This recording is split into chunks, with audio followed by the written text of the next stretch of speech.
Hello guys, so ang activity naton for tomorrow is about page layout yapon sa aton nga Microsoft Word. Kumbaga mo ni ang graduation nila, final nila para sa ilang Microsoft Word.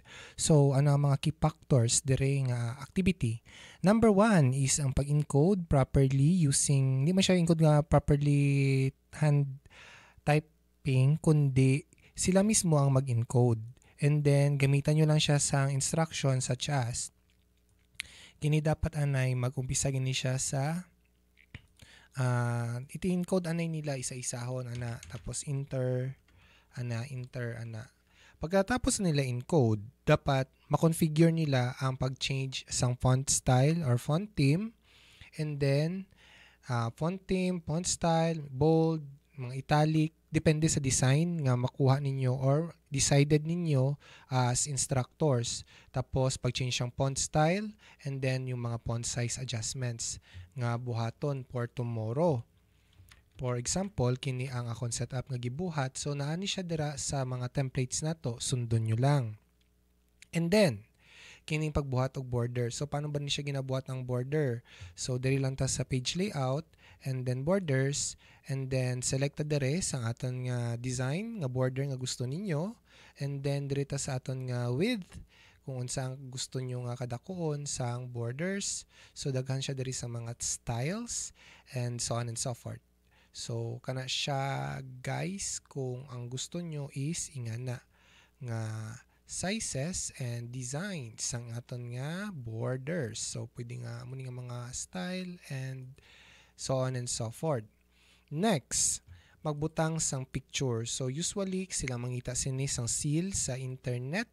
Much better kung PNG siya tapos puti ang dere, or kung gusto nyo i-convert siya sa internet gyapon. And then, dapat ang alignment dapat kini siya is naka-center. So, hindi siya dapat magamit sito mga tuldok-tuldok. So, dere pa lang, makita na naton nga dapat mag-rate kita sang bata sa iyang performance kay using this activity amo na ni siya kumbaga ang ilang final for this chapter. So using this activity magamit kita sang rubrics based dito sa aton nga attendance. Kung pwede handwritten nyo na lang iya pangalan, pilian nyo lang tong mga estudyante nga katong naga-excel ged sa ilang classroom. Katong kung hindi man siya ga-excel, kung medyo hinahinay man siya, sige lang. Basta focus ka mo dito sa mga kung maga naagil og talent. I-rate nyo sila para sila matagaan naton og awards. Now, next is ang paggamit sang shapes. So kini siya nga mga shapes is gikan lang ni siya dere sa aton nga insert and then shape, and then pili lang sila mga ingana nga mga design ana. Ipang set lang ang outline, pwede nga naa, pwede nga wala. Tapos, ang fill, ang importante, pwede nga mga kung unsa-unsa gradient, no? Mga ingani, o ana. Kini siya, tapos ipangbutang na siya sa gilid. Tapos, ang buhaton nyo lang kay, ano lang na siya nato, itawag sini. I-page layout, format, tapos, text wrapping, behind the text, ingana. Tapos, copy mo lang. Tapos, paste. And then, gin-reverse lang man ni. Ana lang siya. Tapos, siputang dere.